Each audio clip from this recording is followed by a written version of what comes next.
Assalamualaikum warahmatullahi wabarakatuh. Selamat sore Tribuners.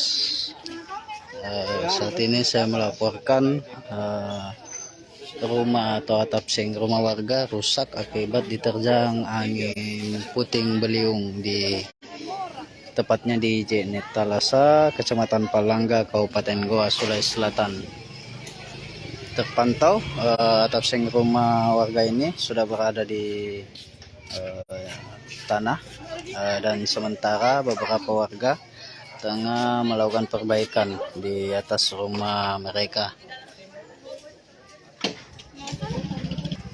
Di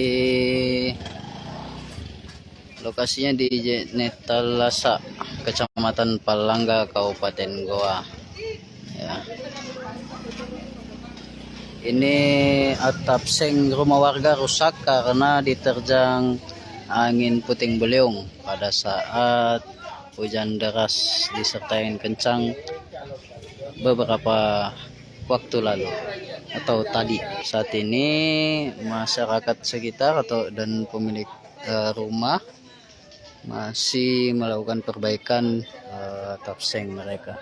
Langsung atap rumah warga ini lepas dan dibawa terbang angin puting beliung.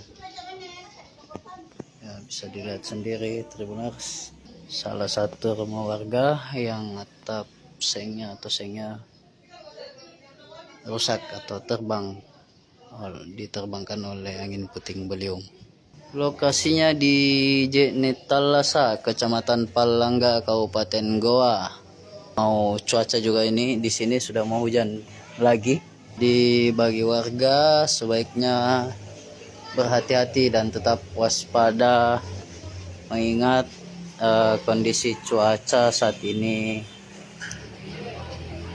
intensitas hujan terbilang tinggi.